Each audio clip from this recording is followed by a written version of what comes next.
My fellow South Africans, it is a week since we declared the coronavirus pandemic a national disaster and announced a package of extraordinary measures to combat this grave public health emergency.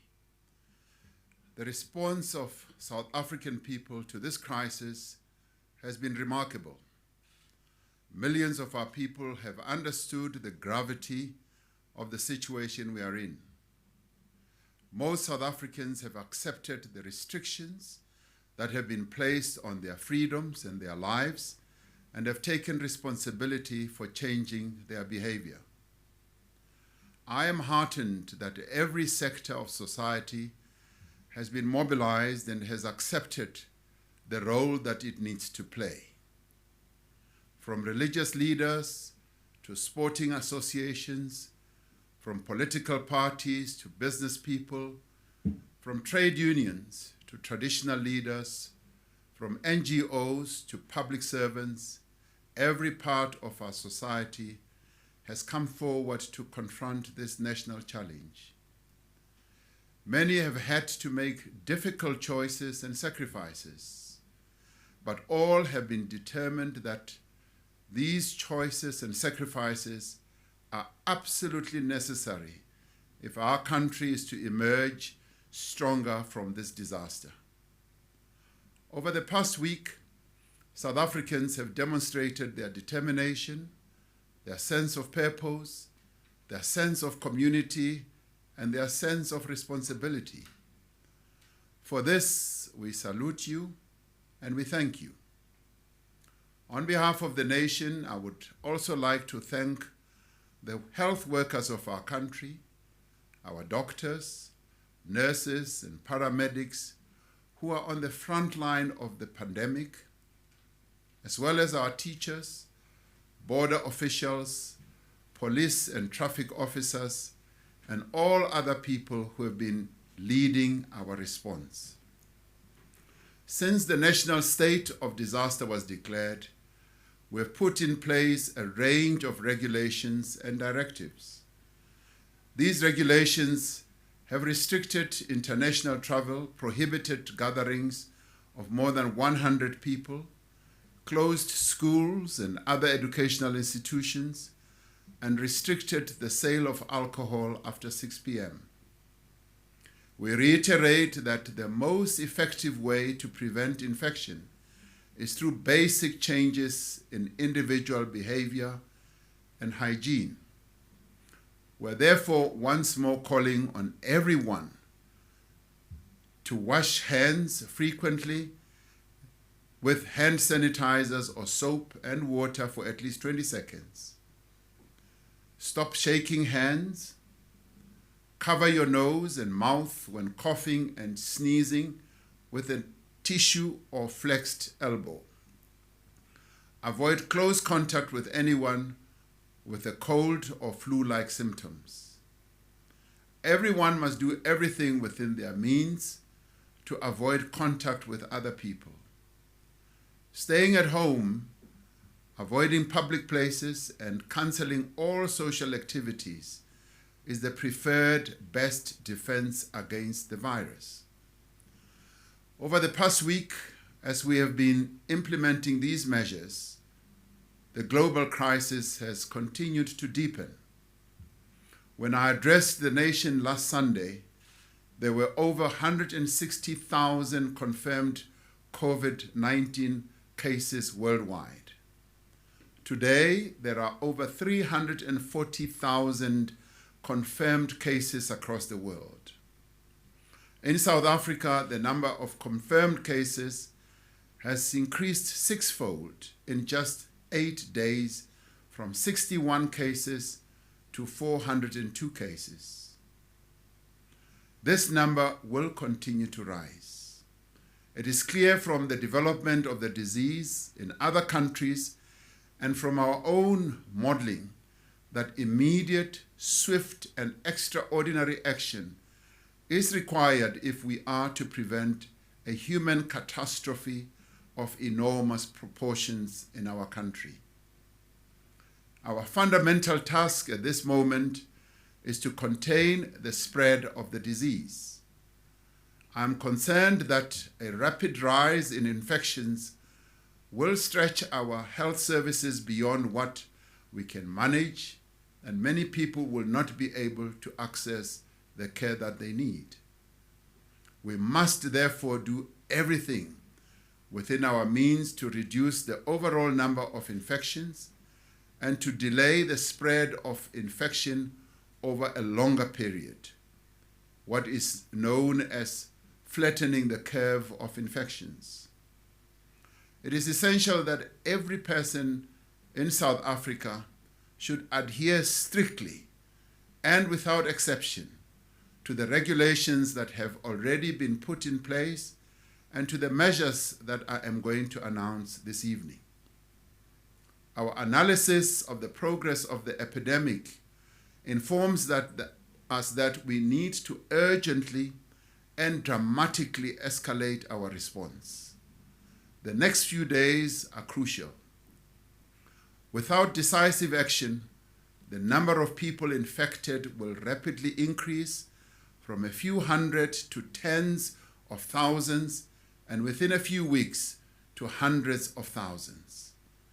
This is extremely dangerous for a population like ours, which has a large number of people with suppressed immunity because of HIV and TB, and high levels of poverty and malnutrition. We have learned a great deal from the experience of other countries. Those countries that have acted swiftly and dramatically have been far more effective in controlling the spread of the disease. As a consequence, the National Coronavirus Command Council has decided to enforce a nationwide lockdown for 21 days with effect from midnight on Thursday, the 26th of March. This is a decisive measure to save lives of South Africans from infection and save the lives of hundreds of thousands of our people.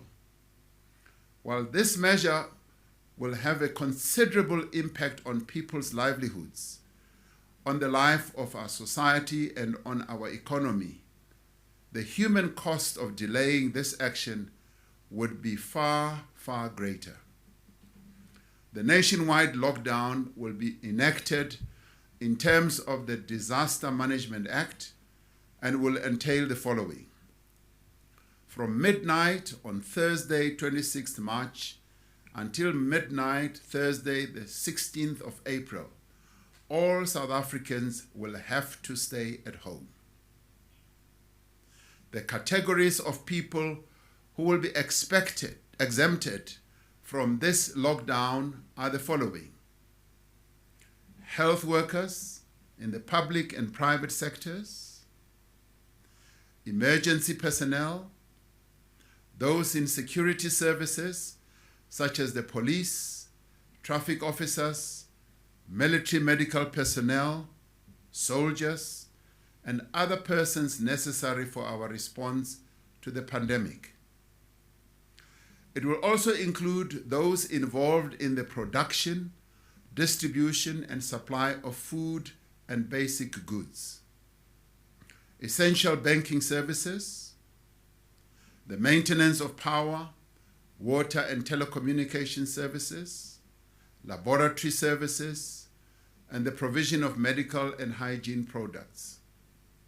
A full list of essential personnel will be published in due course. Individuals will not be allowed to leave their homes except under strictly controlled circumstances, such as to seek medical care, buy food, medicine and other supplies, or collect a social grant. Temporary shelters that meet the necessary hygiene standards will be identified for homeless people. Sites are also being identified for quarantine and self-isolation for people who cannot self-isolate at home.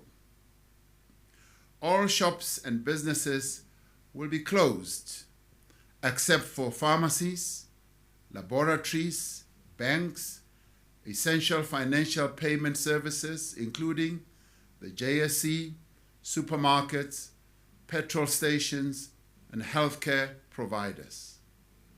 Companies that are essential to the production and transportation of food, basic goods, and medical supplies will remain open. We will publish a full list of the categories of businesses that should remain open. Companies whose operations require continuous processes such as furnaces, underground mine operations will be required to make arrangements for care and maintenance to avoid damage to their continuous operations. Firms that are able to continue their operations remotely should do so. Provision will be made for essential transport services to continue, including transport for essential staff and for patients who need to be managed elsewhere. The nationwide lockdown is necessary to fundamentally disrupt the chain of transmission across society. I have accordingly directed the South African National Defence Force to be deployed to support the South African Police Service in ensuring that the measures we are announcing are implemented. This nationwide lockdown will be accompanied by a public health management program which will significantly increase screening, testing, contact tracing, and medical management. Community health teams will focus on expanding screening and testing where people live, focusing first on high density and high risk areas.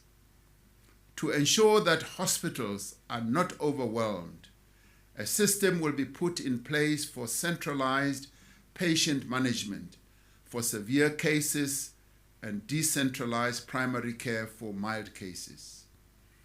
Emergency water supplies using water storage tanks, water tankers, boreholes, and communal standpipes are being provided to informal settlements and rural areas. A number of additional measures will be implemented with immediate effect to strengthen prevention measures. Some of these measures are that South African citizens and residents arriving from high-risk countries will automatically be placed under quarantine for 14 days. Non-South Africans arriving on flights from high-risk country we prohibited a week ago will be turned back. International flights to Lanseria Airport will temporarily be suspended.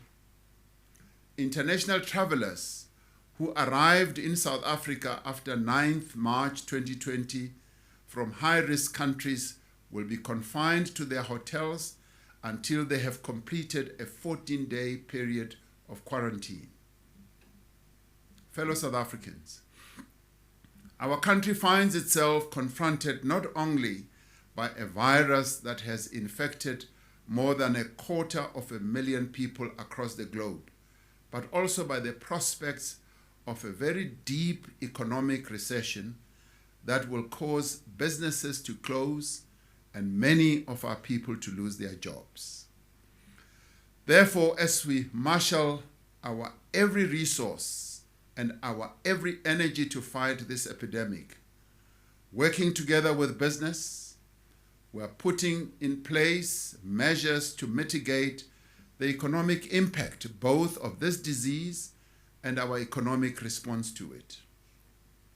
We are today announcing a set of interventions that will help to cushion our society from these economic difficulties.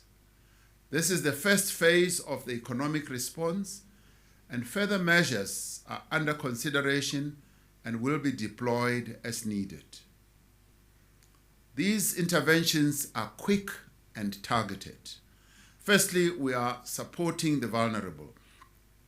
Following consultation with social partners, we have set up a solidarity fund which South African businesses organizations and individuals and members of the international community can contribute to. The fund will focus efforts to combat the spread of the virus, help us to track the spread, care for those who are ill, and support those whose lives are disrupted. The fund will complement what we are doing in the public sector. I'm pleased to announce that this fund will be chaired by Ms. Gloria Serobe, and the deputy chairperson will be Mr. Adrian Enthoven.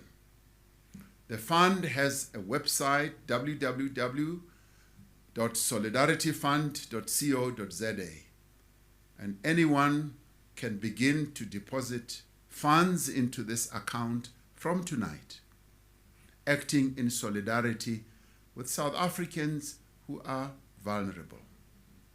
The fund will be administered by a reputable team of people drawn from the financial institutions, accounting firms, and government. It will fully account for every cent contributed and will publish the details on the website. It will have a board of eminent South Africans to ensure proper governance. To get things moving, government is providing seed capital of 150 million rand, and the private sector has already pledged to support the fund with financial contributions in the coming period. We will be spending money to save lives and to support the economy. In this regard, we must applaud the commitment that has been made in this time of crisis by the Rupert and Oppenheimer families of 1 billion rand each to assist small businesses and their employees affected by the coronavirus pandemic. We are concerned that there are a number of businesses that are selling certain essential goods at excessively high prices. This cannot be allowed, and this cannot go on. Regulations have been put in place to prohibit unjust price hikes, to ensure shops maintain adequate stocks of basic goods, and to prevent people from panic buying. It is important for all South Africans to understand that the supply of goods remains continuous and supply chains remain intact. Government has had discussions with manufacturers and distributors of basic necessities such as food and other necessities, who have indicated that there will be a continuous supply of these goods. There is therefore no need for stockpiling of any items. A safety net is being developed to support persons in the informal sector whose most businesses will suffer as a result of this shutdown. More details will be announced as soon as we have completed the work of assistance, and we will put those in place. To alleviate congestion at payment points, old age pensions and disability grants will be available for collection from 30 and 31st March 2020, while other categories of grants will be available for collection from the 1st of April 2020. All channels for access will remain open, including ATMs, retail points of sale devices, post offices, as well as cash pay points. Secondly, we are going to support people whose livelihoods will be affected adversely. We are in consultation on a proposal for a special dispensation for companies that are in distress because of COVID-19. Through this proposal, employees will receive wage payment through Temporary Employee Relief Scheme called TERS, which will enable companies to pay employees directly during this period and avoid retrenchment. Any employee who falls ill through exposure at their workplace will be paid through the compensation fund. Commercial banks have been exempted from provisions of the Competition Act to enable them to develop common approaches to debt relief and other necessary measures. We have met with all major banks and expect that most banks will put measures in place within the next few days. Many large companies that are currently closed have accepted their responsibility to pay workers that are affected. We call on large businesses, in particular, to take care of their workers during this testing period. In the event that it becomes necessary, we will utilize the reserves within the Unemployment Insurance Fund system to extend support to those workers in SMEs and other vulnerable firms who are faced with loss of income and whose companies are unable to provide support. Details of these will be made available within the next few days. Thirdly, we are assisting businesses that may be in distress. Using the tax system, we will provide a tax subsidy of up to 500 Rand per month for the next 4 months for those private sector employees earning between 6,500 under the employee tax incentive. This will help over 4 million workers in our country. The South African Revenue Service will also work towards accelerating the payment of employment tax incentive reimbursements from twice a year to monthly to get cash into the hands of compliant employers as soon as possible. Tax-compliant businesses with a turnover of less than 50 million will be allowed to delay 20% of their pay-as-you-earn liabilities over the next 4 months and a portion of their provisional corporate income tax payments without penalties or interest over the next 6 months. This intervention is expected to assist over 75,000 small and medium enterprises. We are exploring the temporary reduction of employer and employee contributions to the Unemployment Insurance Fund and employer contributions to the Skills Development Fund. The Department of Small Business Development has made over 500 million Rand available immediately to assist small and medium enterprises that are in distress through a simplified application process. The Industrial Development Corporation has put a package together with the Department of Trade and Industry and Competition of more than 3 billion Rand for industrial funding to address the situation of vulnerable firms and to also fast-track financing for companies critical to our efforts to fight the virus and its economic impact. The Department of Tourism has made additional 200 million Rand available to assist small medium enterprises in the tourism and hospitality sector who are under particular stress due to the new travel restrictions we have imposed.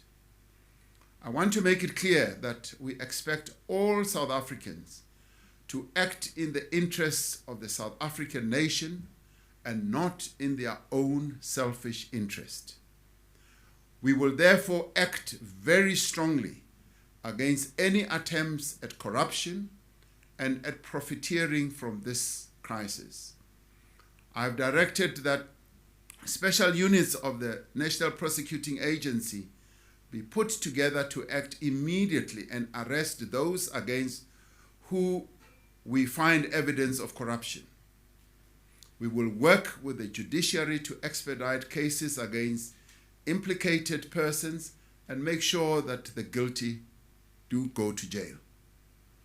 South Africa has a safe, sound, well-regulated and resilient financial sector. Since the global financial crisis, we have taken steps to strengthen the banking system, including increasing capital, improving liquidity, and reducing leverage. With a strong financial sector and deep and liquid domestic capital markets, we have the space to provide support to the real economy. We can make sure money flows to firms and households. We can ensure that our markets are efficient. Last week, in line with the constitutional mandate that the Reserve Bank has, it cut the repo rate by 100 basic points.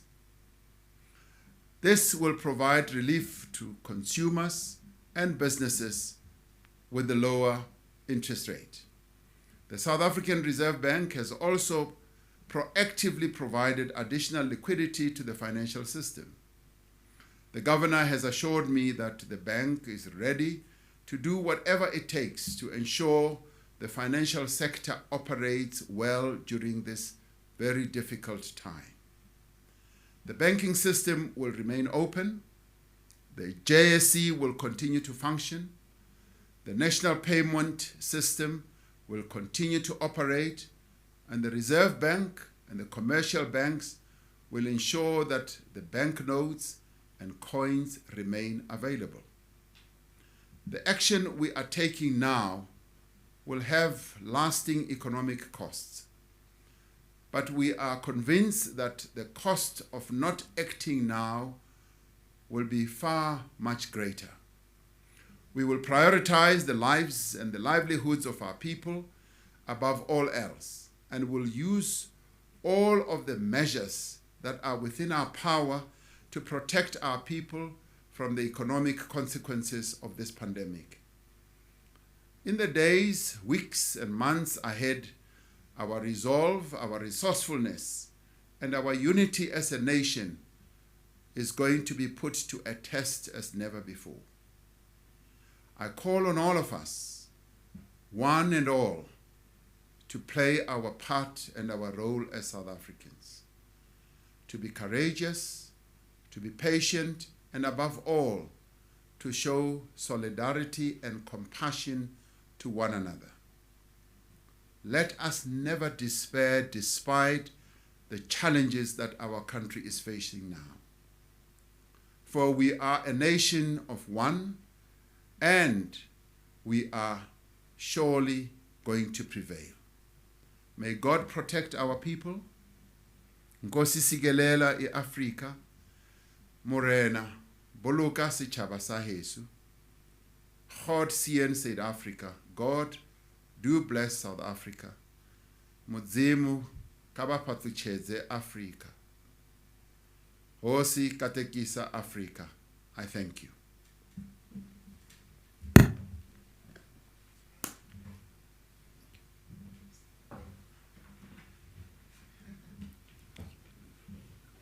Just for your information, colleagues, ministers at 10 o'clock tomorrow at DERCO will say how all these directives given by the president will be implemented. So we invite you to the interministerial press briefing tomorrow at 10 o'clock at DERCO. Thank you very much.